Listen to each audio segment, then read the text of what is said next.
आणि मग आपण वाइंड अप केलं. हां हा ना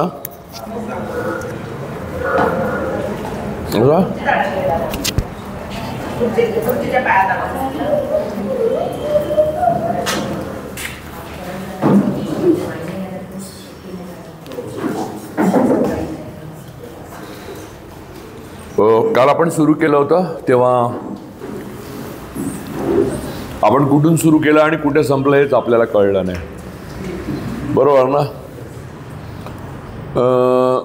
मला आता एक मी बोलायच्या अगोदर मला असं विचारायचं, आता काल जे लोक होते त्यातले तर सगळे आहेत, म्हणजे त्यातले सगळे नाही आहेत पण जे लोक आहेत ते त्यातलेच आहेत, म्हणजे त्यातला नवीन कोणी नाही आहे किंवा अनभिज्ञ नाही आहे कालच्या बोलण्याशी आपल्या कोणी. तर मला असं वाटतं की तुमच्याकडनं प्रश्न आले तर जास्त चांगलं, जेणेकरून मला बोलायला सोपं जाईल, बरोबर. आज काय प्रस्तावनेची गरज नाही जी मी काल प्रदीर्घ केली आणि तर आणि वेगवेगळ्या विषयांना वेगवेगळ्या कारणांनी वेगवेगळ्या ठिकाणी स्पर्श केला आपण. तर मला असं वाटतं की तुम्ही जर प्रश्न विचारले तर सोयीचं जाईल मला बोलायला.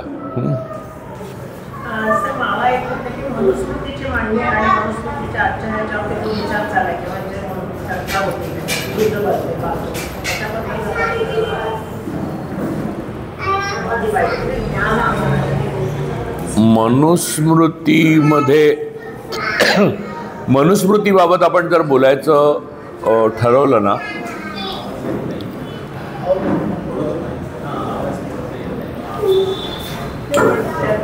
त्याचा काही संबंध नाही, त्याचा काही संबंध नाही.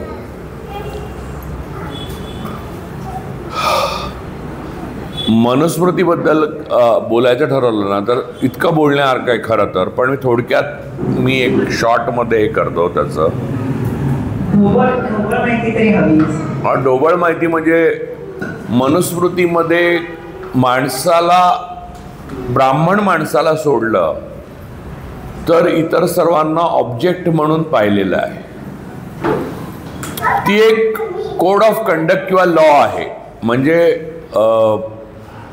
डॉक्टर आंबेडकरांनी संविधान लिहिलं, त्याच्यामध्ये नंतर CRPC वगैरे जे आले त्यात अमित शहानी आपली वीट जोडली, भारतीय न्याय संहिता नावाची.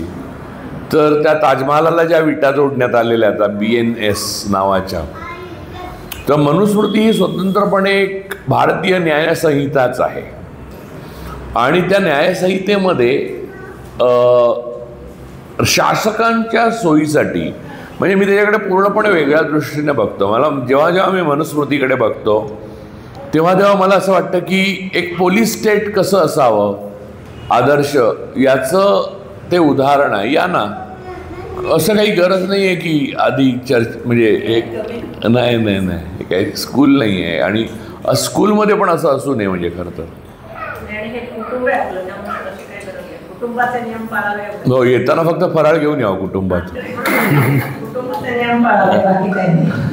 तर मूळ मुद्दा असा की मनुस्मृती ही ब्राह्मण शासकासाठी आदर्श संहिता आहे.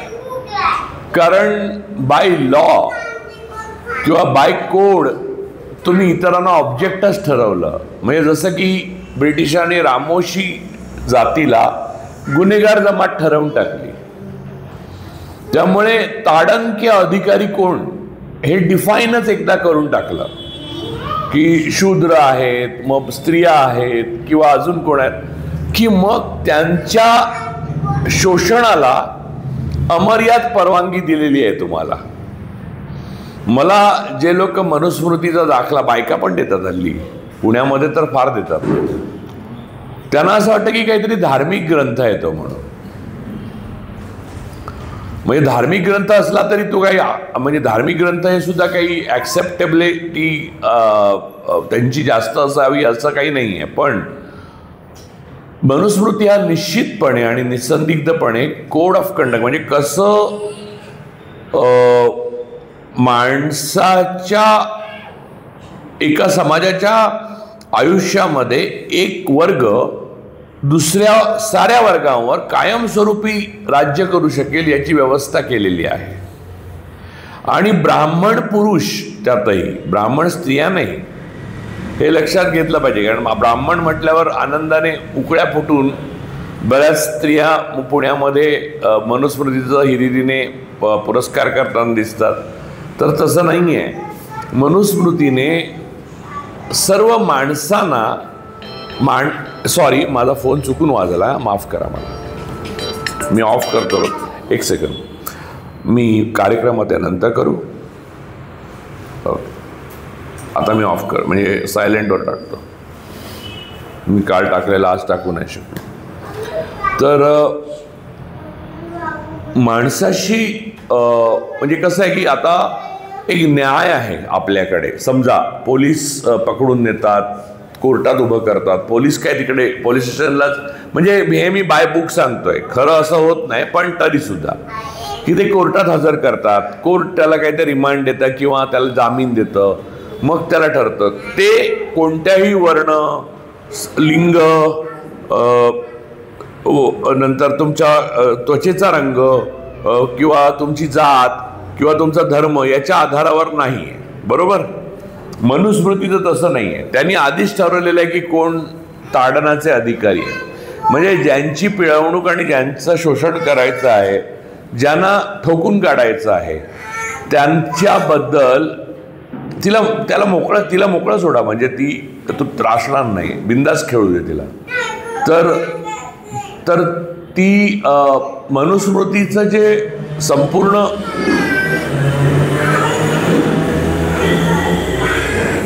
अस्तित्व आहे, ते अस्तित्व या बेसिसवर, पिलरवर उभं आहे. त्यामुळे ती केवळ संविधानाच्या विरोधात नाही, ते एक मला असं वाटतं की मानवी समस्या आहे ती मनुस्मृती हा ग्रंथही. म्हणजे बाबासाहेब आंबेडकरांनी माझ्याहून वेगळी काहीतरी घटना लिहिलेली संविधान आहे म्हणून त्याला जाळलं असं नाही. ती मानवामध्ये ब्राह्मण पुरुष सोडले तर सर्वांच्या विरोधातली एक ह्युमन डिझास्टर होत होते, ह्युमॅनिटेरियन डिझास्टर होत होते. तर ह्युमॅनिटेरियन डिझास्टर असलेलं एक पुस्तक तुम्ही एका समाजामध्ये ॲक्सेप्ट करू शकत नाही. त्यामुळे अशाच प्रकारचं एक पुस्तक गोळवलकरांनी लिहिलं आहे. ते एक मनुस्मृतीहून धन्य आहे. म्हणजे वी द नेशनहूड, आणि ते पुस्तक 47 सालीच गायब केलं या लोकांनी, पण ते उपलब्ध आहे. शमसुल इस्लामनी जे पुस्तक लिहिलेलं आहे गोळवलकरांवर, त्याच्यात ते पुस्तक त्यांनी समाविष्ट केलं आहे. तुम्ही अमेझॉनवरनं गायब व्हायच्या आत मागवू शकता ते. तर या सगळ्या पार्श्वभूमीवर आपण जे आत्ता सगळीकडे बघतो आहे की हिंदू राष्ट्र करा, मनुस्मृती आणा, सनातन धर्म की जय, असं मुख्यमंत्रीच बोलतात. म्हणजे मला आठवतं की पैगंबर शेख जेव्हा हरला होता पुण्यामध्ये कुस्ती, तेव्हा जो कोण दुसरा जिंकला होता त्याच्या वतीने फडणवीसांनी सनातन धर्म की जय अशी घोषणा दिली होती चक्क. आता त्यांना स्वतःलाच माहीत नाही की सनातन म्हणजे काय, धर्म म्हणजे काय आणि जय म्हणजे काय. या 3 स्वतंत्र शब्दांच्या 3 स्वतंत्र व्याख्या आहेत. सनातन हा शब्द मूलतः बुद्धिझममधनं आलेला आहे, तुम्हाला मी सांगितलं. धर्म हा शब्द नेचरशी संबंधित आहे, तुमची प्रकृती. आणि जय हा इतिहासाचा दुसरं नाव आहे. जय आणि विजय याच्यात फरक आहे परत. तर प्रत्येक शब्द त्याच्या, अरे वा, डॉक्टर लोक आले.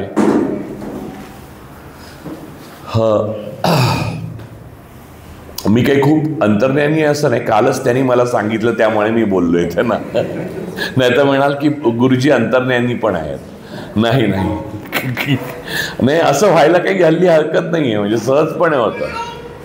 म्हणजे आता काही दिवसांनी हा पेरू आहे वगैरे असं सांगितलं तरी वा, गुरुजींना पेरू कळला वगैरे असं होईल.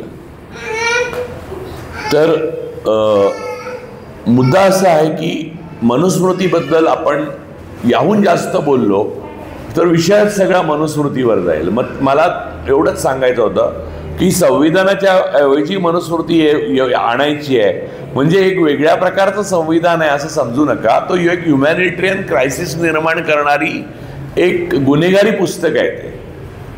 त्यामुळे त्या पुस्तकाला तुम्ही स्वीकारार्ह ठेवूच शकत नाही, ज्याच्यामध्ये शूद्र, स्त्रिया आणि अनेक समाजातले घटक यांना असा कोणताही न्याय मिळण्याचा मार्गच मोकळा ठेवलेला नाही किंवा तो दर्जाच नाही आहे त्यांना.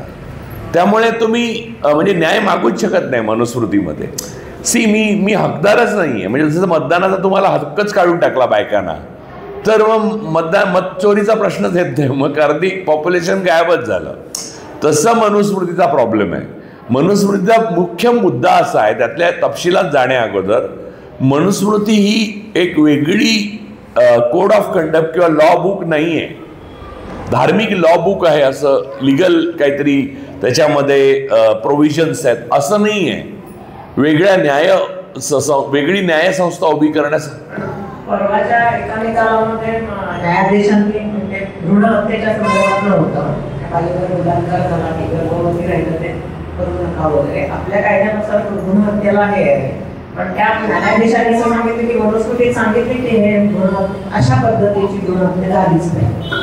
हा, पण म्हणजे आता ज्युडिशरी बद्दल आपण काय बोलणार, एक गोष्ट. आणि दुसरं असं की असे वाद इव्हन ख्रिश्चन देशांमध्ये पण चालू आहेत.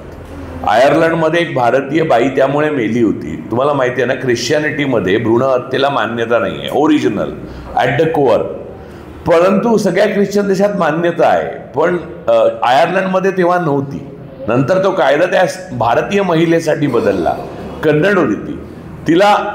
तिला बाळंतपण हे मृत्यूदायक आहे हे माहीत असताना डॉक्टर हताश होऊन उभे राहिले होते, कारण मान्यता नव्हती ख्रिश्चॅनिटीवर आधारित कोड ऑफ. ते एक कलम होतं त्यांच्या कायद्यात, अख्खी ख्रिश्चॅनिटीनं ती ॲक्सेप्ट केलेली. पण जसं दोन गोष्टी आहेत की आजही रिपब्लिकन पार्टीचे किंवा मागाचे मेक अमेरिका ग्रेट अगेन जे ट्रम्पचं आहे, ते लोक गर्भनिरोधक, कॉन्ट्रासेप्टिव्ह आणि भ्रूण हत्या या तिन्हीच्या विरोधातच प्रचार करतात. किंबहुना त्यांना असं हवं आहे की गर्भपाताला मान्यता आपल्या स्टेट्समध्ये, म्हणजे त्यांच्या बहुमत येतात त्या स्टेट्समध्ये देऊ नये. त्यामुळे धर्म हा भ्रूण हत्येच्या विरोधात असण्याचं मुख्य कारण असं की गर्भ कसा विकसित होत जातो याविषयीचं धर्मांची स्थापना झाली त्या काळातलं अज्ञान होय. त्यावेळेला लोकांना असं वाटत होतं की पहिल्या दिवशी जेव्हा गर्भधारण होते त्याच दिवशी जीव निर्माण होतो, आणि आत्मा या संकल्पनेशी ते जोडलेलं आहे. वास्तवामध्ये माणसामध्ये जी काय हालचाल किंवा त्याची जी काय मुवमेंट आणि वगैरे गोष्टी होतात त्याचा आत्म्याशी काही संबंध नसतो. ती जेनेटिक संरचनेचं आणि जेनोस्कोपच्या स्वतःच्या प्रक्रियेतनं होतो. त्यामुळे तुम्ही जे म्हणता ते, पण असे बुरसटलेले न्यायाधीश हे असणारच व्यवस्थेत. फक्त यांना संविधानाच्या चौकटीत आणून त्या प्रकारच्या शिक्षा देणं हे अत्यंत आवश्यक आहे. हा खरा मुद्दा आहे. आणि जेव्हा ही रेप केस आहे तेव्हा आता तर रेप केसमध्ये तुम्हाला सांगतो की इटलीमध्ये 1952 पर्यंत ज्या माणसाने रेप केलेला आहे त्या माणसाने लग्न केलं त्या मुलीशी 52 सालापर्यंत, तर त्याला तो गुन्हा माफ होत होता. आणि त्याच्या विरुद्ध 17 वर्षाची मुलगी लढली आणि मग त्यानंतर तो कायदा त्यानंतर लगेच नाही 10 वर्षांनी पास झाला. तिची इतकं ट्रोलिंग, म्हणजे आताच्या भाषेत ट्रोलिंग, निर्भत्सना एवढी झाली की दुसऱ्याच्या व्यक्तीने जीव दिला असता, पण ती त्यातनं उभी राहिली, ती लढली, ती म्हणली ह्याला गुन्हा, आणि मग त्या माणसाला शिक्षा झाली. ती पहिली शिक्षा इटलीतली.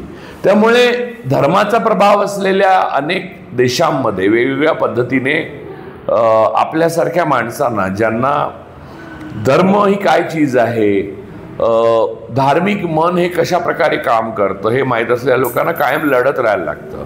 इट्स लाईक आपण सायकलवर बसलेले आहोत आणि बॅलन्स टिकवण्याकरता पॅडल मारत राहायला लागतं. चला आता बॅलन्स आपली सायकल टिकवेल असं नाही होत ना, पडणार तुम्ही खाली. तर आता काय ते संविधानाचं युग आलं. आता नेहरूंनी नीट करून दिलंय, आंबेडकरांनी करून दिलंय म्हणून लोक स्वस्त बसले, तर आता तुमच्या पदरी काय आलं ते तुम्ही बघितलं.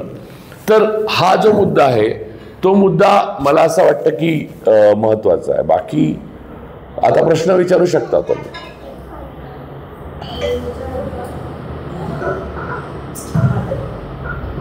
सुजाता का? आर्या, माझा प्रश्न असा आहे की ही जी अनफेअर सिस्टीम आहे, रिलिजियस सिस्टीम, तुम्ही आता जसं म्हणता की वुमन नेहमी डिफेंड करत असतात, म्हणजे असं मला तरी वाटतं, तर हे असं काय आहे आणि हे कसं आणि कधी बदलेल, आणि यात फक्त वुमेननं स्टेप्स घ्यायला पाहिजेत का दोन्ही जेंडरने यात काम करायला पाहिजे? फक्त रिस्पॉन्सिबिलिटी ही वुमनचीच राहते का?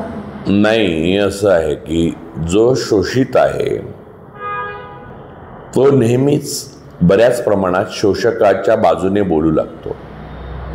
यात फक्त स्त्रियांच्या बाबत नाही, मी बहुजनांच्या बाबत पण बघतोय.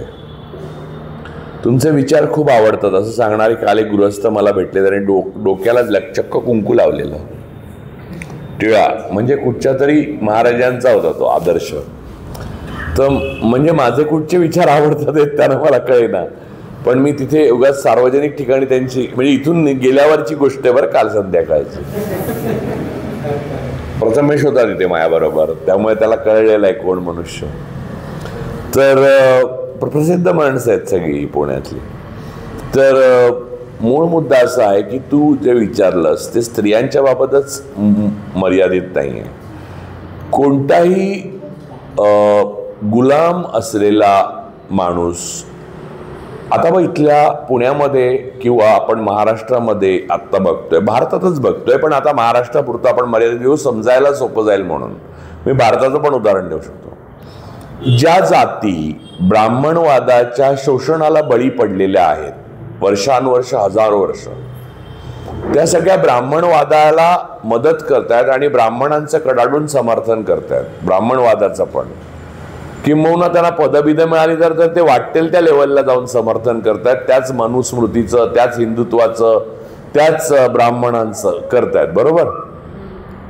हा स्टॉकहोम सिंड्रोम, काल कोणीतरी म्हणलं होतं स्टॉकहोम सिंड्रोम, आले नाहीत आज ते म्हणजे गृहस्थ, तर हा महिला पण तेच करतात.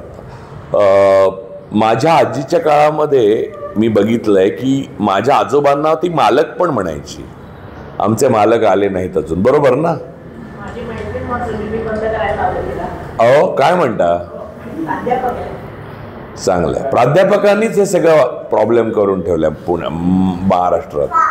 तर मालक म्हणतात, त्यामुळे त्यांना हे स्वतःला सुद्धा कळत नाही की आपण गुलाम. म्हणजे आता तुम्हाला सांगतो की मला पुण्यामधली अशी खानदानी स्वतःला म्हणवणारी मराठा कुटुंब माहिती आहेत, जे गुरुचरित्राचं पारायण, अग्निहोत्र, यज्ञ वगैरे करतात.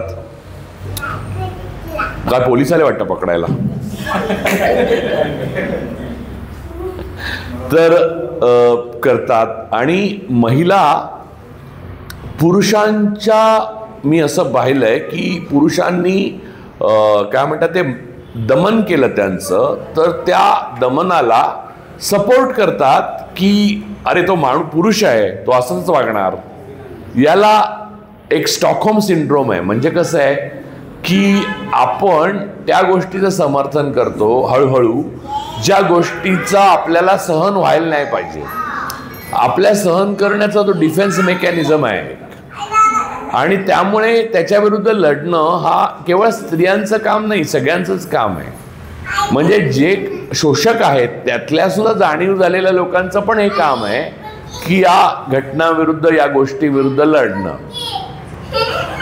या लढण्यामुळे पहिली गोष्ट आपल्याला जाणीव होते की आपला विरोध कोणाला आहे. दुसरी जाणीव होते की आपला विरोध कशाला आहे आणि कोणत्या बाबींमुळे विरोध आहे. त्यामुळे तुम्ही जेव्हा म्हणता की महिलांचं दमन होतं आणि मग त्यांच्या विरोधात महिलांनीच लढायचं का, असं नाही आहे. ते तेवढं सहज आणि सोपं नाही आहे. महिलांमध्ये सुद्धा जातीची उतरंड जी आहे त्याच्यामध्ये, आणि जातीची उतरंडच कशाला, पिढीची उतरंड सुद्धा, सासू सुनेवर अन्याय करते तेव्हा कोणता मोठा महिला मधला फरक असतो. त्याच जातीची, त्याच घरातली दोन महिला एकामेकाविरुद्ध लढत असतात. एक शोषक असते, दुसरी शोषित असते. तर आमचे हे मारत नाहीत, हे गोष्ट वाईट वाटते काही महिलांना ग्रामीण भागात. तुम्हाला माहिती आहे की मारत नाही म्हणजे काहीतरी पुरुषत्वात कमी आहे असं मानण्याकडे कल आहे बायकांचा. हो ना, प्रथा. हां, नाही मारणारा नवरा म्हणजे काय माहिती त्याची सवय करून घेतली जाते. म्हणजे जसं आता गेल्या 12 वर्षात आपण सवय करून घेतली की भ्रष्टाचार हा अजून मोठ्या भ्रष्टाचाराच्या पुढे फिकाच आहे. आपण काय सांगतो की हा भ्रष्टाचार कसला, त्याच्यापेक्षा तो भ्रष्टाचार मोठा आहे, मग त्याच्यापेक्षा मोठा निघतो, मग सांगतो बघा आता हा मोठा. तसं आपल्याला सहन होत नाही. ते सहन करण्यासाठी आपल्याला ते सगळं सहन करण्यासाठी एक मेकॅनिझम लागतो, नाही तर जगणारच नाही, तुम्ही सुसाईड कराल. म्हणून तो मेकॅनिझम आहे.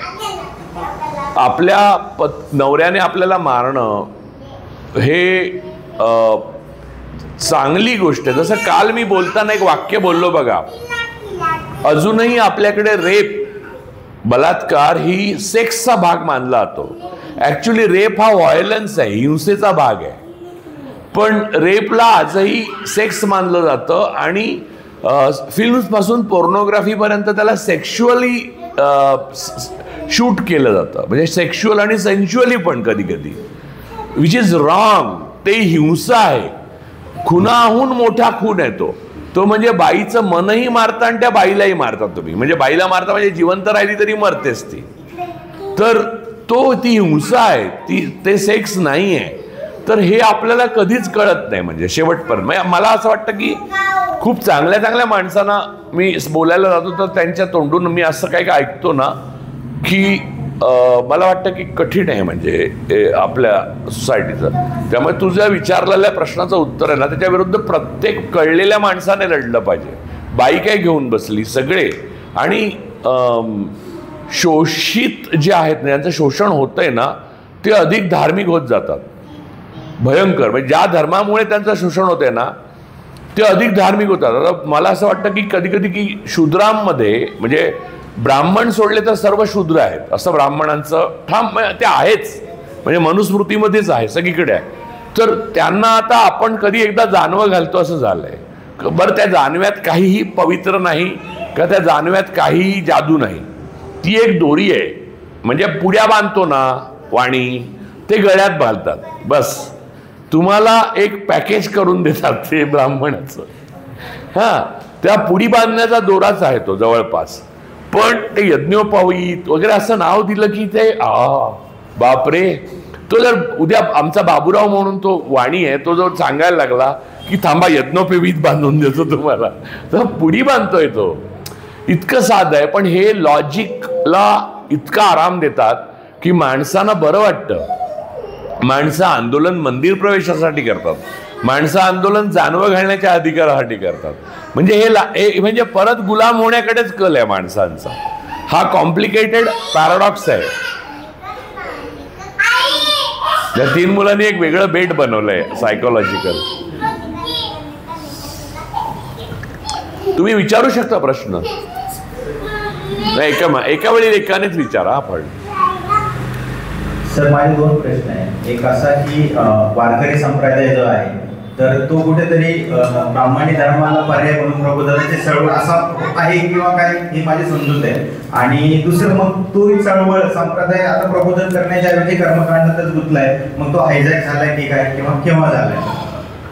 आणि दुसरा असा प्रश्न आहे की तुम्ही जे बोलता काम करता त्यामुळे तुमच्या घरात म्हणजे त्याच्या तुम्हाला कसा पाठिंबा असतो किंवा काही वाद होतात का त्याबद्दल? वारकरी संप्रदायाबद्दलचं जे माझं मत मी आता व्यक्त करीन ते माझं पर्सनल मत आहे.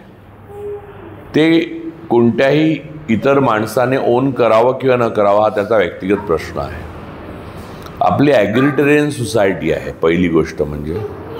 आणि स्त्रियांना मनोरंजन किंवा आनंद व्यक्त करायला जागा पण नाही, किंबहुना पुरुषांना आणि स्त्रियांना आनंद व्यक्त करायला जागा नाही. भक्ती मार्गातले जे चांगल्या गोष्टी आहेत त्यातला काही अंशात्मक भाग आपण पकडला तर बाकी ही वारी आहे ना, पूर्ण वारी आहे ना, जी वारी ती एका प्रकारच्या समाजाच्या आर्थिक दारिद्र्याचं लक्षण आहे.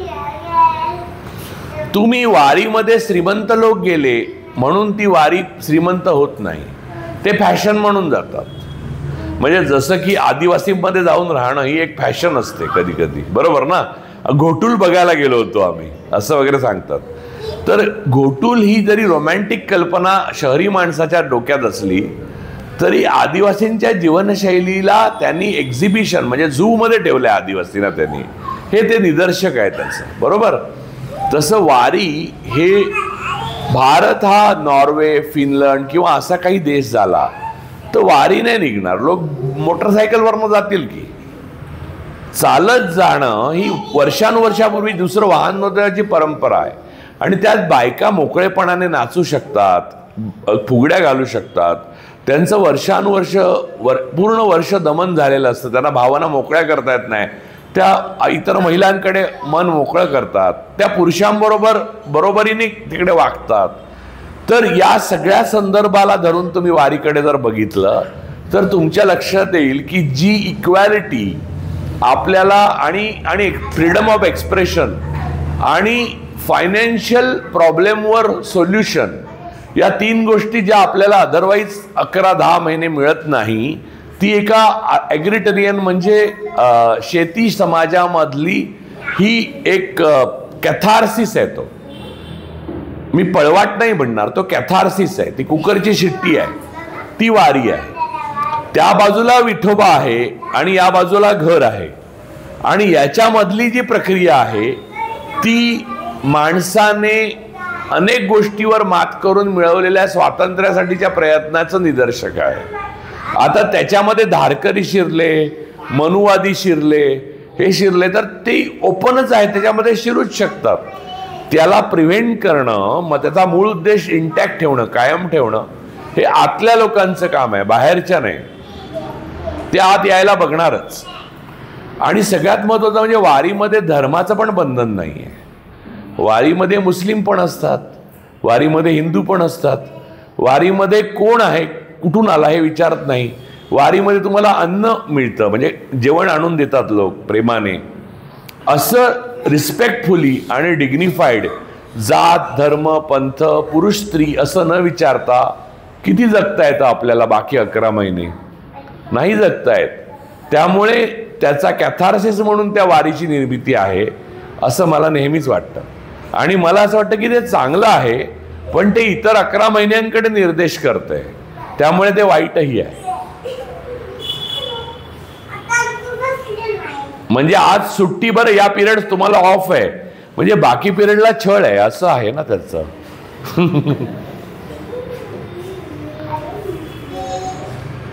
आता तुम्ही म्हणताय की धर्म वगैरे सगळं कालबाह्य झालं, म्हणजे लोक नाही, मी कालबाह्य झालं असं वाक्य, कालबाह्य हा शब्द मी वापरला नाही. कालबाह्य तेव्हा होतं जेव्हा लोक ते डिसोन करतात, लोक ऍक्सेप्ट करतात, तोपर्यंत मी म्हणून कालबाह्य कसं होईल? पण आता मी बरेच लेख वाचले की आपले इतर सणवार आहेत, गणपती आहे, दसरा आहे, देवी आहे, दिवाळी आहे, त्यामध्ये लोकल मार्केट सुद्धा उदाहरणार्थ दिवाळीमध्ये पट्टा विकले जातात, कंदील विकले जातात किंवा फटाके विकले जातात, दसऱ्याला झेंडूची फुलं विकली जातात किंवा आता मंदिरामध्ये फुलं विकली जातात, नारळ विकले जातात. यामध्ये इतर लोकांचा पण फायदा आहे ना? निश्चितपणे आहे. माझं असं मतच आहे की धर्म मंदिरं हा पुरोहित वर्गाचा फायदा होण्याकरताच बनवलेली गेलेली आहे. धर्म हा आत्मशुद्धीसाठी काही गोष्ट नसून पुरोहित वर्गाचं पोट चालावं यासाठी केलेली व्यवस्था आहे. आणि पुरोहित वर्गाचं पोट चालतं तेव्हा बाय प्रॉडक्ट म्हणून इतर काही वर्गाचंही पोट चालतं.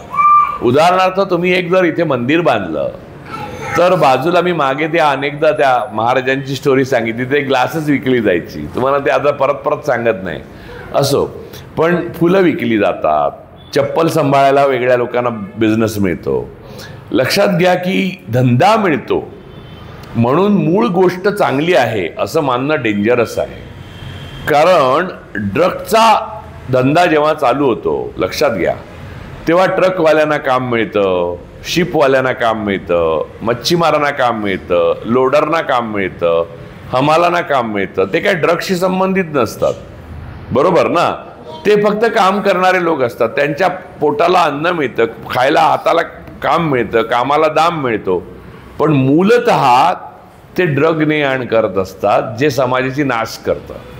तसं धर्माचं आहे. धर्माचं दुकान लागलं की तिथे अनेकांना फायदा होतो. आता तुम्ही दिवाळीचं उदाहरण दिलं ते वेगळं आहे. मी तुम्हाला दिवाळी, क्रिसमस, ईद वगैरे आहे ना, ते सेलिब्रेशन आहे. माणसाचा स्वभाव उत्सव साजरा करण्याकडे आहे. रोज काय आपण पहिले येऊ शकत नाही, सगळ्याच घरातली मुलं पहिली येत नाहीत, किंवा सर्वांना सेलिब्रेशन करायला काही एकत्र वाव नाही. म्हणून या सणांची निर्मिती झाली असं मानावं. त्याचं माझं हिंदू परंपरेतनं ते आले, दिवाळी आलेली आहे की बुद्धिस्ट. ॲक्च्युली बुद्ध जेव्हा परत आले कपिलवस्तूला तेव्हा दिव्यांचा उत्सव साजरा करण्यात आला.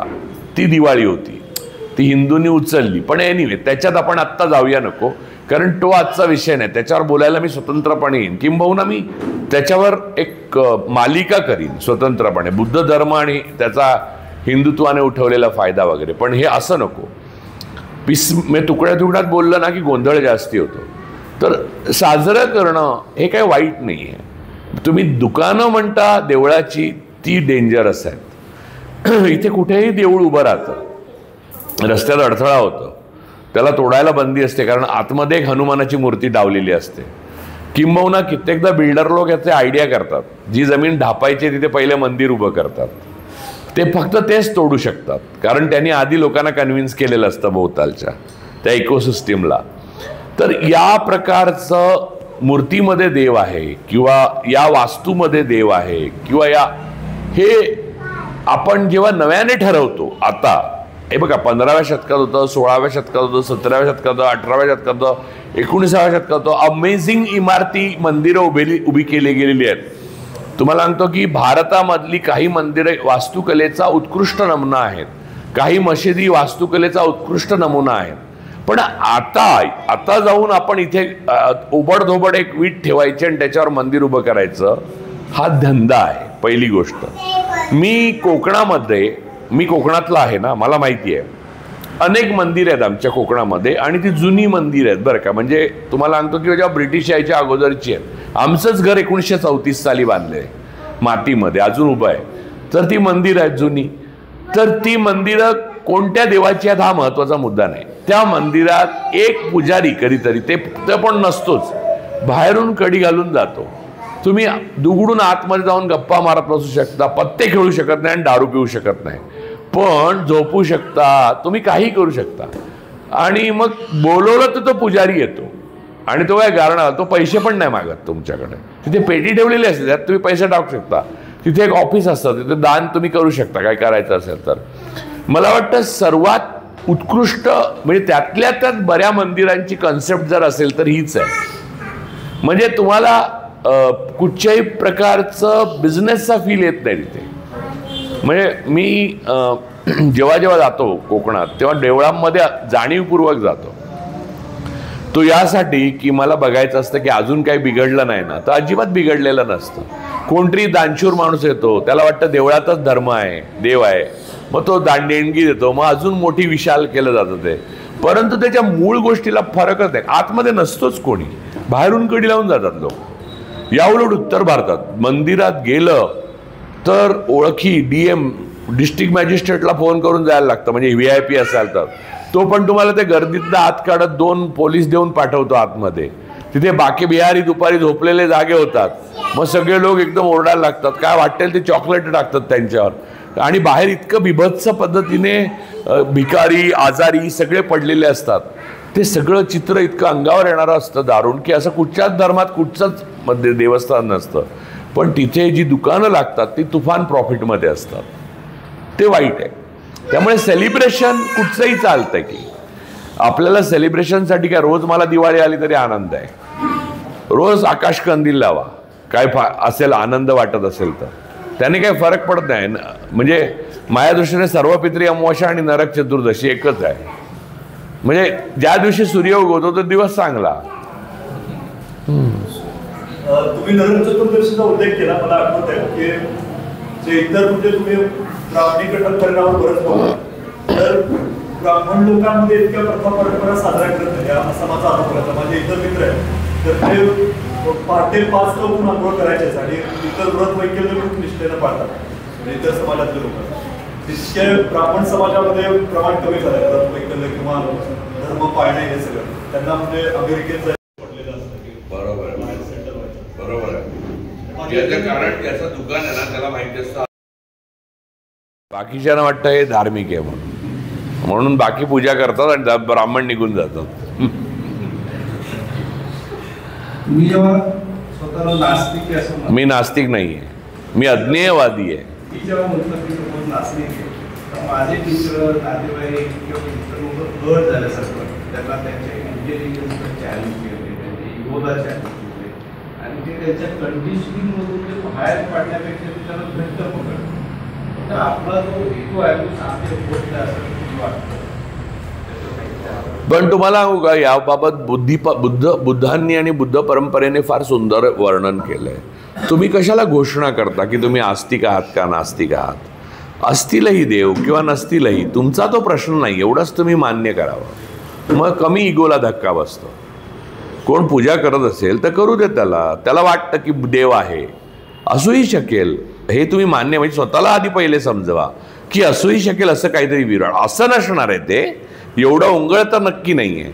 कारण एवढं जर व्यवस्थित सगळं नीट केलं असेल काही, तर ते अधिक विराट असणार.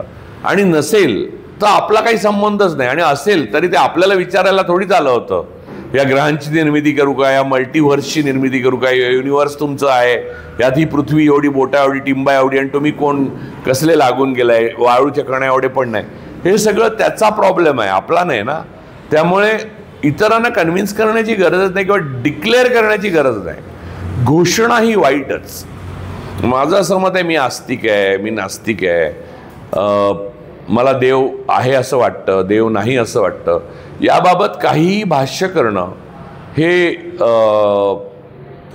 दुसऱ्या बाजूला बळकट करणं आहे.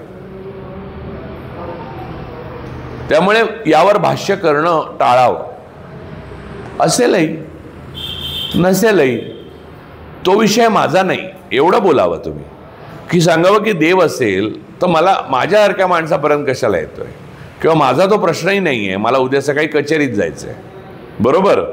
देव नसेल तरी माझा प्रश्न नाही. हे काही सृष्टी मी हलवायला बसवलेलं नाही आहे मला, की आज दळण दळायचंच आहे, मी हे सगळं सूर्यचंद्र वगैरे सकाळी व्यवस्थित आले की नाही, मला टाईम ते बघितलं पाहिजे वगैरे, असं काही नाही आहे. त्यामुळे पंचांग पाहायची मला गरज नाही, कारण सूर्य पंचांगा लिहिलंय म्हणून उगवणार नाही आहे, तो उगवणार आहे, त्यानुसार पंचांग तयार केलं आहे. आपण त्याचा गुलाम होण्याची काय गरज आहे. त्यामुळे दोन्ही बाजूंनी आपण आस्तिक नास्तिकच्या भानगडीतच न पडलेलं बरं ना. कशालाच काही नाही आहे, म्हणजे त्यामुळे तुम्ही हातही जोडण्याची गरज नाही, पायाही पडण्याची गरज नाही, पण त्याची घोषणाही करण्याची गरज नाही की मी कोणाच्याही देवाच्या पाया पडणार नाही, देवाला मानणार नाही, असंही काय आवश्यक नाही आहे. कारण सुंदर देवळं आहेत, ती सुद्धा वास्तुकला म्हणून बघण्यासारखी आहेत की नाही. कशी, मी जातोच होता, मी चर्चेसमध्ये जातो, मी मशिदीत जातो, मला घेतलं आतमध्ये तर कुठेही जातो. सर, शिक्षणाच्या अभावी स्वातंत्र्यापूर्वी जास्त धार्मिकपणा होता, धार्मिक शोषण होता का सुशिक्षित झाल्यानंतर स्वातंत्र्य मिळाल्यानंतर जास्त धार्मिक शोषण सुरू? कसं, शासक आपला गुलाम देश आहे बेसिकली. शासक ज्या वृत्तीचे असतात त्या वृत्तीची जनता होते. स्वातंत्र्यपूर्व काळात ब्रिटिश आले तेव्हा नवीन नवीन शोध लागत होते, एक रेनेसान्सचा काळ होता, म्हणून लोकांची प्रवृत्ती होती फॅशन म्हणून की आपण देवांपासून वेगळे आहोत हे दाखवण्याची. आता जी शासन संस्था 12 वर्ष आलेली आहे ते म्हणजे काही म्हणजे देवाच्या अस्तित्वाविषयी तुम्ही काहीही बोललात तरी मन दुखावेल इतका देव सेन्सिटिव्ह झालेला आहे. तर आपली प्रजा तेच बोलणार, म्हणजे त्याप्रमाणे धार्मिक होणार. मला असं वाटतं की प्रजेला मत नाही आहे, प्रजेला मत असणारे देश आहेत, त्यातला आपला देश नाही आहे. प्रजा मालकाच्या कलाने बोलते. जसं बायको मगाशी मी म्हटलं ना, आमचे ह्यांना डाळ आवडते म्हणून रोज डाळच, आमच्या ह्यांना मेथीची भाजी आवडते मग रोज मेथीचीच भाजी. मुलं बिचारी वैतागून जातात की कशाला मेथीची भाजी, बाबांना आवडत असेल असं नाही बोलायचं बाबांना. हां, तेच आहे, असं नाही बोलायचं मोदींना वगैरे असं. इथे इथे काहीतरी चरखा हे आहे, त्याच्यावर गांधीजी एवढा काय सूत का चरखा का खादी, खादी मला वाटतं ना, ते एक दुकान आहे, त्याच्यावर या बाजूला गांधीजींचा फोटो आहे, त्याच्यापेक्षा मोठा मोदींचा फोटो आहे. हा का इथे आहे, इथे जाताना मला कालच निऑन साईन बघितले. मी फोटो काढणार होतो, पण मी विचार केला की फोटो कशाचा काढावा. नेहरूंचं जॅकेट पण आता मोदींचं जॅकेट झालं. म्हणजे गुलाम नाही, उद्या मी जर पंतप्रधान झालो ना तर परुळेकरांचं होईल. आपल्याकडे तुम्हाला मी नेहमीच ही गोष्ट सांगतो, पुण्यामध्ये हिटलर जेव्हा 42 साली जिंकू लागला, जवळपास जग जिंका, म्हणजे रशियात जाऊन स्टॅलिनग्राडचा पराभव होईपर्यंत हिटलर म्हणजे अजिंक्य होता, अकाट्य होता, नाझी सेना. एवढं दिसल्याबरोबर पुण्यामध्ये जर्मनचे क्लास सुरू झाले होते, कारण आता जर्मन लोकांचं राज्य येणार. म्हणजे आपण काय करायचं याच्यावर नाही, आपला मालक कोण नवीन येतोय त्या कलाने आपण काम करायचं. ते अजून चालू आहे जर्मनचे क्लास. त्याचा फायदा आला, मॅक्स मुल्लर, द गटे इन्स्टिट्यूट वगैरे सगळं जे निर्माण झालं त्याचा ओरिजिन ऑफ काय तुम्ही शोधून जर काढलं तर हिटलरचा विजय आहे सुरुवातीचा. तो बघितला, लक्षात आता ब्रिटिश जाणार, आता इंग्रजीपेक्षा जर्मन महत्वाची आहे, पुणेकरांनी ओळखलं. लगेच जर्मनीचे क्लास सुरू झाले. मुलं बिचारी सकाळी पोहायला, मग दुपारी जर्मन क्लास, संध्याकाळी इंग्लिशचा क्लास, वाघिणीचं दूध, आणि असं करत आयुष्य जगत होती. याला हुशारी नाही म्हणत, याला ओरिजिनॅलिटी नाही म्हणत, याला क्रिएटिव्हिटी नाही म्हणत. हा समाज सृजनात्मक नसून कारकुनी आहे, आणि तो तसाच आहे. कित्येक वर्ष मी बघतोय, किंबहुना मी इतिहासात पण चाळून पाहिला तर बघा ना, 42 मी तर नव्हतो, पण क्लास होते. आणि हिटलरला पण आश्चर्य वाटलं असेल, आपल्यावर एवढा विश्वास असलेला एक प्रदेश आहे पुणा नावाचा. तो नेहमी सांगायचा. शेवटाला मला वाटतं त्या पिक्चरमध्ये, डाऊनफॉल पिक्चरमध्ये तो डायलॉग राहिला आहे, पुण्यातले लोक विश्वास ठेवतात माझ्यावर, माझे सैनिक ठेवत नाही, असा एक.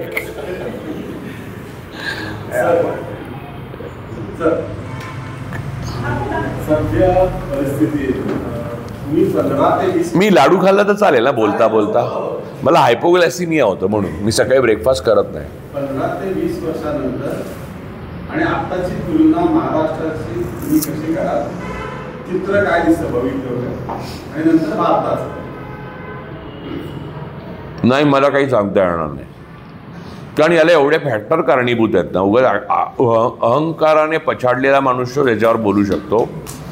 कारण 2047चं जी रूपरेखा आहे ती फक्त 2 मोदी आणि शहांनी जाहीर केली आहे. या पलीकडे निसर्ग काय काम करणार आहे, एन्व्हायरमेंट कसं जाणार आहे, लोक कसे रिॲक्ट होतील, जगात काय हालचाली होतील, युद्ध कुठे होतील, कोणत्या भागात होतील, या सगळ्या फॅक्टर्सवर ते सगळं अवलंबून आहे. त्यामुळे असा एक सलग आराखडा देणं हे मला असं वाटतं की कमी बुद्धीचं लक्षण आहे. मी असं करू शकत नाही. मला असं वाटतं की उद्या काय होणार आहे हे सुद्धा मला माहीत नाही. किंबहुना मी उद्या असणार आहे का हे मला माहिती आहे का, आत्मविश्वासाने मी नाही सांगू शकत. तर असं कसं सांगू मी तुम्हाला? हां, काही गोष्टी मी निश्चित सांगू शकतो. बिहारमध्ये इलेक्शन चोरी चालू आहे, हे आहे, ती काल होती, आज आहे आणि उद्याही चालू राहणार, हे आत्मविश्वासाने सांगू शकतो मी. आत्मविश्वास चोराला असतो बरा, मालकाला नसतो. कारण चोर ना तो अनपेक्षितपणे येतो मालकाकडे, पण चोराला माहिती असतं कोणत्या दिवशी आपण जाणार आहोत ते. कळलं? चोराची भीतीच त्याच्यात असते.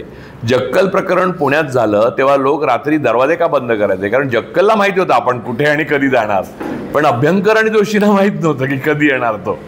हा प्रॉब्लेम असतो. बाफरांना पण माहित नव्हतं.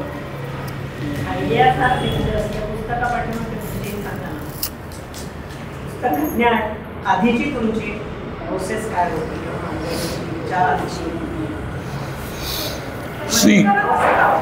आपण विचार करून थोडीच करतो अशा गोष्टी. म्हणजे तुम्हाला सांगतो मी, जगणं आहे ना ते विचार करून नाही करत. म्हणजे बघा आता, नाही मला आता कधी कधी आश्चर्य वाटतं, मराठवाड्यात वगैरे तर मी बघतो की औरंगाबादला वगैरे लोक विचार करून लग्न करतात. म्हणजे मुलीची योग्यता, मुलाची योग्यता वगैरे. लग्नही विचार करून करण्याची गोष्टच नाही आहे. जेवढा विचार कराल तेवढा लग्न यशस्वी होण्याची शक्यता कमी आहे. कारण तुम्ही ते गुण पाहता जे तुम्हाला आवश्यक आहे. मला चॉकलेट दिल्याबद्दल धन्यवाद. ₹21. एक पाय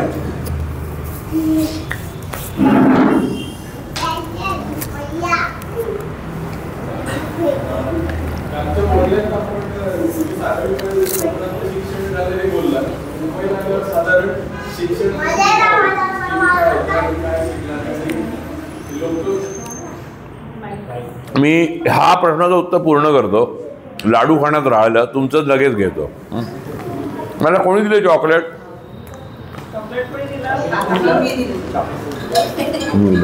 नाही, मग तुम्हाला नाही मिळणार. मी छोट्या मुलांना फक्त चॉकलेट देतो, मुलींना आणि महिलांना देत नाही. नाही मस्करी केली हो. तुम्ही चिंता करू नका, तुम्हाला नंतर देणार आहे मी. सर, त्याच पुस्तकाशी संबंधित त्याच प्रक्रियेमध्ये तुम्ही जे गणित वाचायला शिकलात त्याचा काही इन्फ्लुएन्स आहे? आपण वाचायला शिकत नाही, आपण वाचतो. शिकण्याच्या गोष्टी आहेत ना त्या युटिलायटरियन असतात. म्हणजे कम्प्युटर चालवायला आपण शिकतो, चप्पल शिवायला आपण शिकतो, मूर्ती करवायला आपण शिकतो, बरोबर? या शिकण्याच्या म्हणजे त्याला स्किल सेट असं म्हणतात. वाचणं ही शिकण्याची गोष्ट नाही. तुम्ही साक्षर शिकून होता म्हणजे तुम्हाला अक्षरं कळायला लागतात, तुम्ही सही करू लागतात, तुम्हाला वाचता येतं. वाचनाची प्रक्रिया आहे ना ती कला आहे. ती मी ठरवून काहीच केलं नाही, माझ्या डोक्यात नाही आलं त्या क्षणी. म्हणजे आपण रस्त्याने जात असताना आता मी म्हणजे प्रत्येकाचं सेक्शुअल ओरिएंटेशन वेगळं असू शकतं. तर माझं हेट्रोसेक्शुअल आहे, त्यामुळे रस्त्यावरून जात असताना एखादी सुंदर मुलगी आपल्या डोक्यात राहते.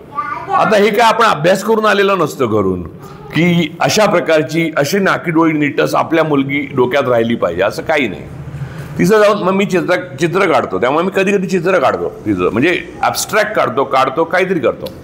तर आता हे जे डोक्यातलं आहे ना त्याची तयारी नाही करत मी. मला बाकी रंग या स्किल्सचा अभ्यास मी केला. त्यामुळे पुस्तक लिहिण्याचा पण अभ्यास नाही केला आणि पुस्तक लिहिण्या अगोदरही अभ्यास नाही केला. वाचन करण्याचा अभ्यास नाही केला, साक्षरतेचा अभ्यास केला मी. म्हणजे भाषा शिकणं ही पण गंमत आहे बरं का. भाषा शिकणं ही सुद्धा कलेमध्ये परावर्तित करता येतं. इटालियन एम्बॅसीमध्ये इटालियन शिकवतात. मला माहीत नाही पुण्यामध्ये, मुंबईमध्ये इटालियन शिकवतात. तर इटालियन शिकवतात कसं माहिती आहे ना, तुम्ही तिकडे गेलात क्लासला की त्यानंतर दुसऱ्या कुठच्याच भाषेत बोलत नाहीत तुमच्याशी, फक्त इटालियन. सगळ्या सूचना सगळं इटालियनमध्येच देतात. माणूस 8 महिन्यात इटालियन शिकून बाहेरच पडतो. ही किती गमतीशीर पद्धत आहे ना. तर मला असं वाटतं की खूप गोष्टी खूप सोप्या करता येणं शक्य आहे, ज्याच्यावर आपण उगाच इयत्ता घालवल्या ना फुकट, तेवढी गरज नाही आहे ते शिकण्यासाठी. म्हणजे इतिहास भूगोल दर वर्षाचा एवढा पॅटर्न, हा अभ्यास, हे सगळं बदललं पाहिजे असं मला वाटतं. मला असं वाटतं की ज्या मुलाला जितकं शिकायचं आहे, जे सगळं शिकायचं आहे, पुढचं स्किल दिले पाहिजेत त्याला सगळे, आणि त्याला आवडीच्या क्षेत्रामध्ये पुढे जायला मदत केली पाहिजे. तर आपल्याला एक चांगला समाज घडवता येईल. इथे काय होतं, सब घोडे 12% सगळेजण आम्ही तेच शिकतोय. बीजगणित, भूमिती, भूगोल, इतिहास, नागरिकशास्त्र आपण शिकलोच नाही म्हणजे, कारण ते 20 मार्काला होतं. त्यामुळे बघा ना कुठेही करून चुकलेले असतात. हा तुम्ही बघा ही बिल्डिंग आहे, याचं नाव शिक्षक भवन आहे. स्वच्छतागृह बघा, गांधीजींचा निकष लावा. ज्या बिल्डिंगमध्ये, ज्या ऑफिसमध्ये आणि ज्या घरामध्ये टॉयलेट स्वच्छ नसतात ना तिथे लोकांना शिस्त नसते असं मानतो मी. मला तर असं वाटतं एक खराटा ठेवावा, म्हणजे मी स्वतः टॉयलेट साफ करायला घेईन व स्वच्छ. गांधीजींनी पहिले लोकांच्या हातात झाडू दिली, त्याचं सगळ्यात महत्वाचं कारण हे होतं. तुमचं चेहऱ्यावर किती मेकअप आहे किंवा दिवाणखाना किती सुंदर आहे यावर काही अवलंबून नाही. तुम्ही जे दाखवणार नाही या लोकांना ते किती स्वच्छ ठेवता त्यावर तुमची संस्कृती दिसते. याला बोला ना. म्हणजे ज्या वेळेला कोणत्याही देशांमध्ये संविधान आहे लिखित स्वरूपात तिथला समाज हा लिबरल अशी अपेक्षा. लिबरल म्हणजे कायदेशीर मार्गाने जे अधिकार देशाला दिलेले ते मान्य करणार असं याचा असं एक हे असतं. आता याच्यामध्ये दोन सिस्टम काम करतात की एक समाजामध्ये तत्वचिंतन पेरणारी एक सिस्टम आहे आणि त्या पेरलेल्या तत्वचिंतन एक कायदेशीर किंवा धोरणात्मक बैठक देणारी अशा दोन सिस्टम. तर याच्यात दोन प्रश्न असेल. एक सेकंड, तुमच्या प्रश्नाचं उत्तर देतोय आम्ही, निघून जाऊ नका. तर म्हणजे त्यांचं त्यानंतर विचार नाही त्यांचं नाही, ते खाली जाऊन मुलाखती द्यायला लागतील ते की वरती माझ्या प्रश्नांच्या उत्तराला दिलं नाही म्हणून. म्हणजे लोक जे तत्वचिंतन मानतात म्हणजे तत्वज्ञान तुम्ही सांगू टॉयलेट स्वच्छ करा सांगणारा सगळा समाज, खराटा घेणारा गांधी. तर जे कुणी तत्वचिंतन सांगतंय त्यांच्या कृतीमध्ये विसंगती असल्यामुळे ते जे सांगायचं ते खूप डायल्यूट प्रमाणात किंवा खूप स्लो प्रमाणात समाजामध्ये पसरत आहे. दुसरी गोष्ट अशी होती की ज्या याच्या खांद्यावर म्हणजे ज्याला त्या सिस्टमला जे कायदेशीर स्वरूप मिळणार आहे किंवा धोरणात्मक एक रूप मिळणार आहे, तर ही सिस्टम जी आहे ती कम्प्लिटली वेगळी आहे आणि ती कम्प्लिटली ब्लडलेस सिस्टम. म्हणजे जैन मंदिरही टाकलं जातं हिंदुत्वाच्या नावाखाली आणि फुले शाहू आंबेडकरांच्या नावाखाली महारवातनाची जमीन आंबेडकरांचे विचार पुढे मांडण्यासाठी लाटली असेल. फुलेंनी सरकार जमा केलेली जमीन फुलेंचे विचार वाढवण्यासाठी लाटलेली असेल आणि आता शाहू महाराज उरलेले आहेत तर त्यांचं तर सापडू शकतं काही. तर आपण जे बोलतो तर याला जी एक मूर्त स्वरूप देणारी कायदेशीर स्वरूप देणारी जी राजकीय सिस्टम आहे तिचाच मुळात मेसअप झाल्यामुळं तुम्ही जे सांगताय हे समाजामध्ये पसरत नाही.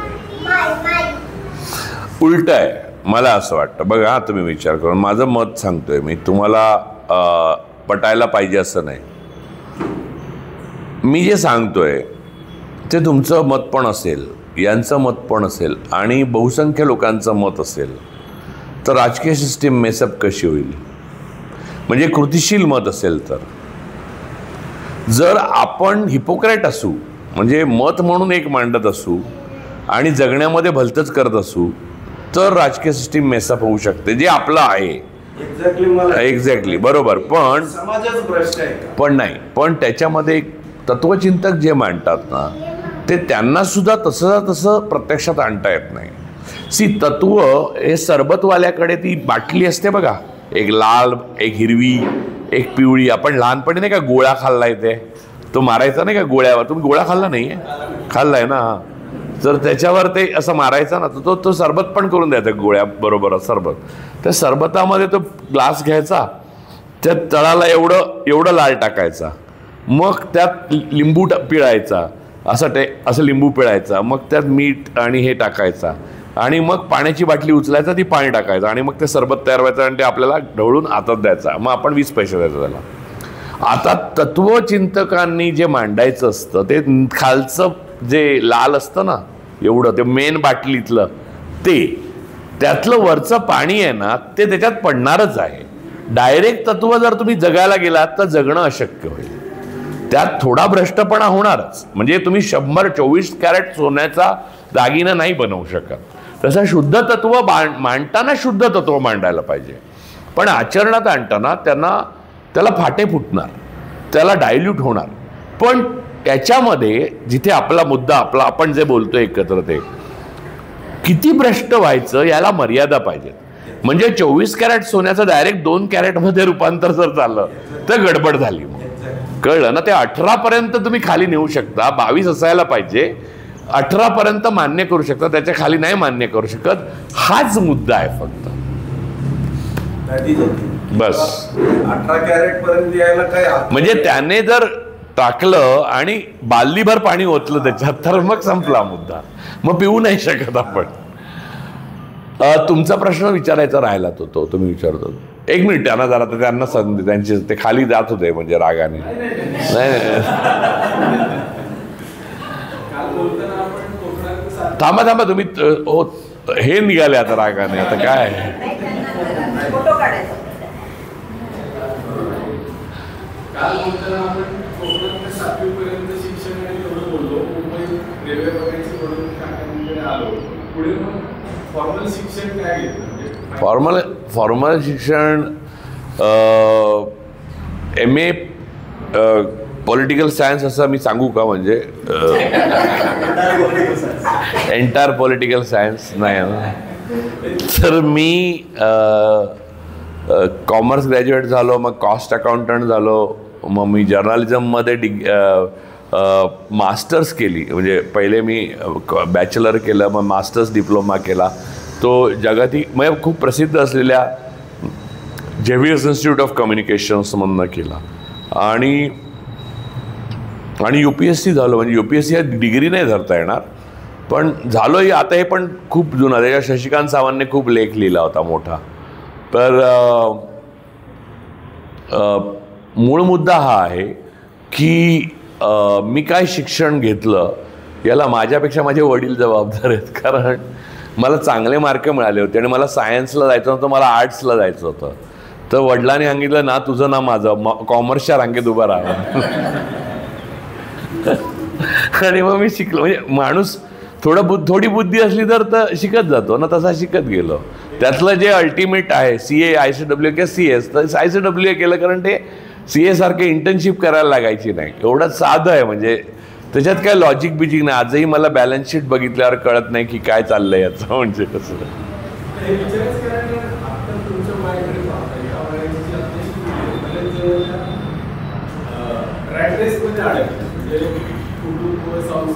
फायनान्शियल फ्रीडम आलंच नाही मनात असून देखील काही गोष्टी करता येत नाही. तर ते करण्यासाठी काही वेगळे प्रयत्न केले जेणेकरून मला जे हवं तसं आयुष्य जात नाही. असं मी काही प्रयत्न केलेले नाहीत. मला फायनान्शियल प्रॉब्लेम खूप आहेत. जर देणार असाल पैसे जाताना तर द्या. कळलं? मूळ मुद्दा असा आहे की फायनान्शियल किंवा कुठच्याही प्रकारचा फ्रीडम हे दुसरा कोणी आपल्याला देऊ शकत नाही आणि आपण हुकमी मिळवू शकत नाही. त्याचा क्रायसिस कायम चालू राहतो जेव्हा आपण मध्यमवर्गीय असतो तेव्हा. आणि तसा क्रायसिस मलाही चालू. आता अडाणी विरुद्ध केस चालू असताना किती पैसे लागत असतील, तर अडाणी विरुद्ध यांची केस चालू आहे म्हणून यांना आपण महागात दिलं पाहिजे फार्म हाऊस, असं सरांना सांगितलं होतं कोणीतरी. तर लोकांचे समज जे असतात ना ते दर्शनी भागावर असतात अवलंबून. मला फायनान्शियल क्रायसिसमधनं अनेकदा जायला लागलं. लक्षात घ्या की मला फायनान्शियल क्रायसिस नसते आणि इतर पण काही छंद असते, तर या व्यवस्थेने मी इतकं बोलल्यावर किंवा या प्रकारच्या कॉर्पोरेट स्क्रोनीनी मला कशातही अडकवलं असतं. त्यांना असं लक्षात येतं प्रत्येक वेळेला की यालाच काहीतरी पैशाची मदत करण्याची गरज आहे, त्यामुळे सोडून देतात ते. काल बोलताना UPSC झालो पण माझ्या बॅचचे जे लोक आता IAS किंवा प्रशासनामध्ये आहे ते त्यांच्यासाठी काम करतात. ते मला करावं लागत नाही याचं समाधान आहे, पण त्याचा पश्चाताप कधी झाला? मला पश्चाताप आणि स्वप्नरंजन दोन्ही मी कधीच करत नाही. मला कोणत्याही माझ्या चुकीचा पण पश्चाताप होत नाही. मी सुधारतो. पश्चाताप वेळ कशाला घालवायचा मला कळत नाही. लोक पश्चाताप ही गोष्ट ती चूक सुद्धा सुधारण्याकरता वापरतात. म्हणजे मला चूक सुधारायची नाही आहे म्हणून मी रडत बसलो अर्धा तास. ते काय नाही, तुम्ही चूक सुधारा, पुढे जा. तुम्ही काही करू नाही शकत तुम्ही एकदा चूक केल्यावर. आता ह्या गोष्टीबाबत तर चूक पण नव्हती, मी विचार करून निर्णय घेतला होता, त्याच्याबद्दल मला कोणताही काही खेद नाही. मला कुठच्याच गोष्टीचा खेद नाही. म्हणजे यातल्या कुठच्या मला 2दा खासदार पदाची संधी आली वेगवेगळ्या पक्षांकडनं. मी अजिबात नावं नाही सांगणार पक्षांची, तुम्ही काही करा, पण त्या दोन्ही पक्षांना मी तेव्हा नाही सांगितलं. त्याचाही मला आनंद आहे. आणि मी किती तरुण होतो तेव्हा. म्हणजे या वयात खासदार होणं म्हणजे आतापर्यंत मी हा जर पक्ष आला नसता तर मी मंत्रीच असतो, कॅबिनेट मिनिस्टर.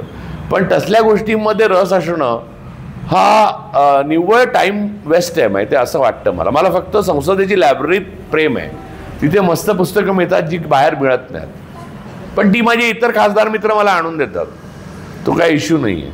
त्यामुळे तेवढ्यासाठी म्हणजे नाल आणला म्हणून घोडा आणायची गरज नाही. सर तुम्ही सांस्कृतिक मंत्री झाला असतात तर धार्मिक उपक्रमांबद्दल काही माझा कुठच्याही बंदीवर विश्वास नाही आहे. पहिली गोष्ट, सांस्कृतिक मंत्र्याला अधिकार पण नाही आहेत, गृहमंत्र्याला अधिकार आहेत ते. पण तुम्हाला मी एक सांगू का, बंदी घालून माणूस सुधरत नाही. त्याच्यासाठी रेनेसान्स म्हणजे प्रबोधनाची चळवळ अधिक सशक्त व्हायला पाहिजे, तेव्हा त्या बंदी घातली तरी त्याला अर्थ उरतो. अन्यथा बघा ना, आता तुम्ही बंदी 2दा घालून सुद्धा तीच सत्तेत आले, याचा अर्थ बंदीचा फायदा होत नाही. Suppression is more dangerous than expression. बोलू द्या, मला भक्त शिव्या घालतात तेव्हा वाटतं वा बोलू द्या, बोलणे दे दर्द हो रहा है उसको. तर माझं असं मत आहे, जेवढं व्यक्त होत आहेत ना तेवढं बरं. तेवढं तुम्हाला कळलं ना गेल्या 12 वर्षात केवढे भंपक लोक आपले मित्र होते आणि नातेवाईक होते, कळलं की नाही? ते बोलले नसते तर आत्तापर्यंत कळलं नसतं. किती बेकार आहे गोष्ट. तुम्हाला या देशाची भीती वाटते का? तुम्हाला वाटतं का तुमच्या फॅमिलीने पण बाहेर राहावं? या देशाची मला भीती नाही वाटत, पण माझा मूळ मुद्दा माणूस हा सेंटर असला पाहिजे असा आहे. त्यामुळे देश या संकल्पनेवर माझं फार प्रेम आहे असा भाग नाही आहे. मी मानवतेवर जास्त प्रेम करतो. मी देशप्रेमी आहे तर ठीक आहे, म्हणजे असायला पाहिजे ना, म्हणजे आपण आपल्या देशावर प्रेम करतो तेवढंच आहे, पण मला अधिक मानवतेवर आहे. आणि देश आणि मानवता याच्यामध्ये क्रायसिस असेल तर मी मानवतेच्या बाजूने मत देईन, देशाच्या नाही. तुम्ही जे बोलत असतं ते रॅशनलच असतं. या काळामध्ये खूप जहाल वाटतं, म्हणजे हा बरोबर. नाही, पण कोणत्याही काळामध्ये खरं बोलणाऱ्यांना विष दिलंय माहितीये का तुम्हाला, कारण ते सरळ खरं बोलत होते, म्हणजे ते काय फार जहाल नव्हते बोलत. दुसरा प्रश्न आला त्याला की ह्या बोलण्याचे जे परिणाम आहेत आत्ताच्या बोलण्याचे, तर त्याच्या अनुषंगाने ज्या प्रतिक्रिया आहेत, एकदम सौम्य शब्दात प्रतिक्रिया म्हणतो किंवा ट्रोलिंग म्हणतो, हे सगळं इतकं झेलून पण चेहऱ्यावर ग्लो कसं करा? चेहऱ्यावर ग्लो कसा काय राहतो? मोदीनं परवा विचारला होता हा प्रश्न त्याच्या अगोदर, पण माझाच घाम मी लावतो माझ्या चेहऱ्याला असं वगैरे काही नाही. बघा, असं आहे की मी काही चेहऱ्याला लावतच नाही. मला असं वाटतं की चेहऱ्याला काहीच लावलं नाही तर ग्लो राहतो. नाही, आनंदी अजिबात नाही आहे मी अतिशय अँझायटीचा मनुष्य आहे. I am patient of anxiety neurosis, I am patient of panic disorder, I am borderline bipolar disorder. हे लक्षात घ्या तुम्ही. मी त्याच्याशी सतत झुंज देत असतो, त्यामुळे आनंदी मी अजिबात नाही आहे. पण चेहऱ्यावरचा ग्लो कसा आहे तर मला असं वाटतं की कधी कधी सत्याला ग्लो असू शकतो.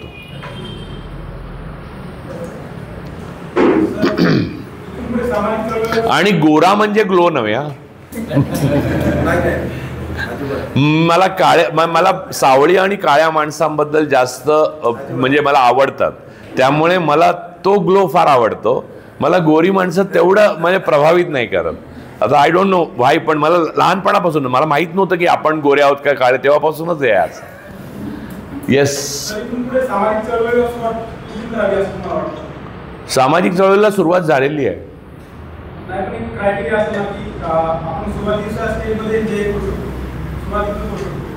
आपण जिथे अन्याय दिसेल ना तिथे उभं राहिलं पाहिजे, न्यायाच्या बाजूने. एवढंच करू शकतो, जास्त करू नका अंगाबाहेर. कारण काय होईल की माझं सोडा, आता मी काय की मी त्या माफियाच्या अड्ड्यात पोचलोय जिथून परतीचा मार्ग नाही, पण ते सगळ्यांना शक्य आहे असं नाही. त्यामुळे तुम्ही लढाई तेवढीच लढा जेवढी तुम्हाला झेपेल आणि तुमच्या कुटुंबाला त्रास होणार नाही. हे मी सल्ला अशासाठी देतोय की मग लॉंग टर्म लढता येईल तुम्हाला, शॉर्ट टर्ममध्ये संपणार नाही तुमचं. आता तुमचा एक प्रश्न राहिला होता बरं आल्यावर. हा, मी शिक्षणाचं सांगितलं होतं.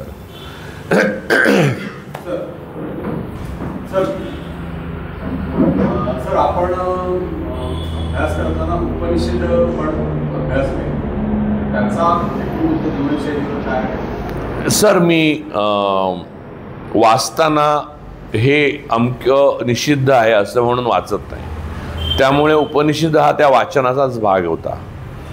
माझ्या जीवनावर परिणाम म्हणायचं झालं तर मला असं लक्षात आलं की आपण बरोबर आहोत उपनिषद वाचल्यावर. पण ती उपनिषदांनी मला सर्टिफाय केलं असंही मला वाटलं नाही. उपनिषदांचाही काही भाग मला आवडला नाही. म्हणजे आवडला नाही म्हणजे तो आवडण्यासारखा नव्हता ना, त्या ब्युटी आहे. पण सगळीच ब्युटी आपल्याला आवडली पाहिजे किंवा प्राप्त झाली पाहिजे. प्राप्त झाली पाहिजे हा पुढचा भाग आहे. तो फक्त काही कुटुंबांपुरता मर्यादित आहे. 20-1 कुटुंब महाराष्ट्रात असतील ज्याला जी ब्युटी आहे ती पाहिजेच मला असं वाटतं.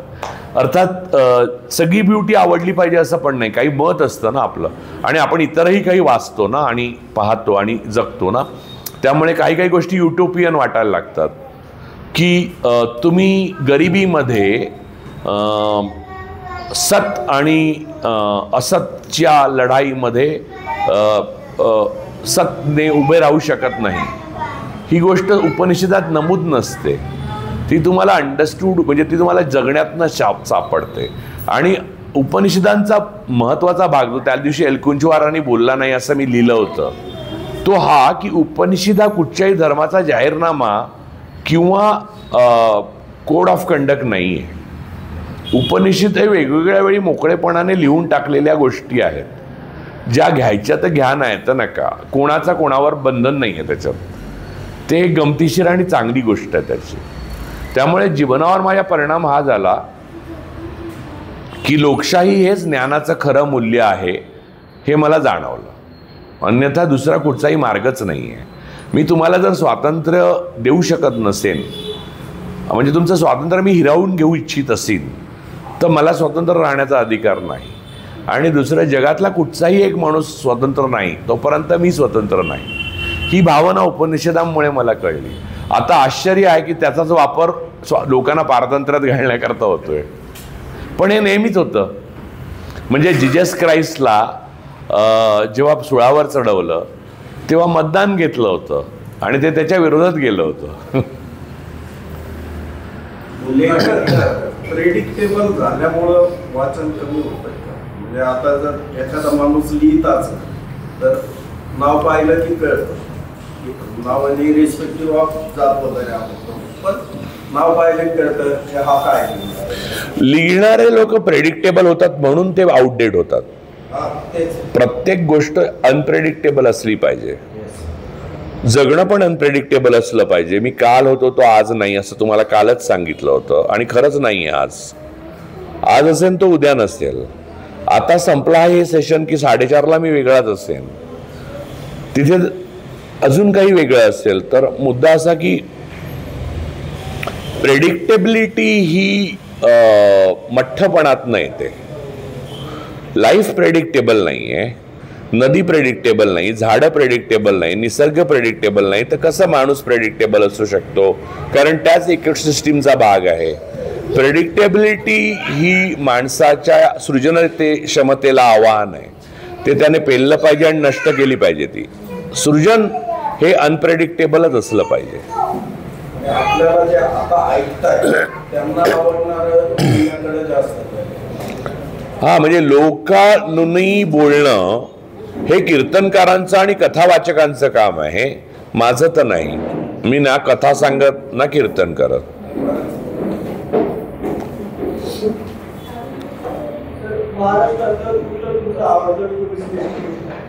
काय पोलीस स्टेशन काय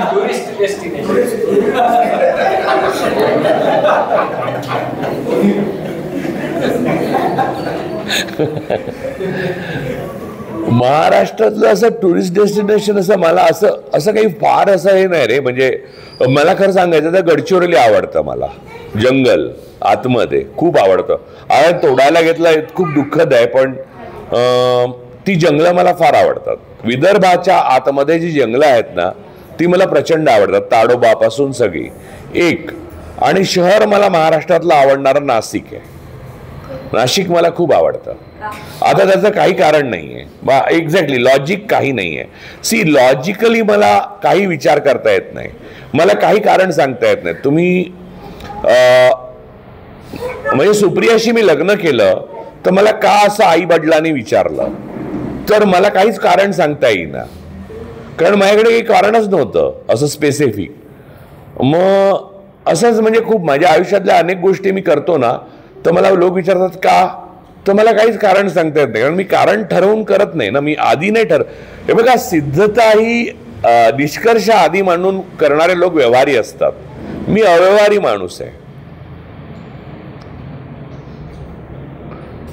मला आता वाटतं कधी कधी की एखाद्या प्रचंड श्रीमंत मुलीशी लग्न केलं असतं आणि एकुलती एक असती तर मी अडाणी बरोबर चांगली फाईट देऊ शकलो असतो असं. पण हा व्यवहारीपणा नाहीये, हा एक कल्पना विलास आहे. म्हणजे हे सुप्रियाला मी सांगतो तर ती म्हणते की दुसरं लग्न कर की मग. म्हणजे त्याचा मला उपद्व्यापच होतो, म्हणजे काय फायदा होतच नाही या कल्पनेचा सुद्धा.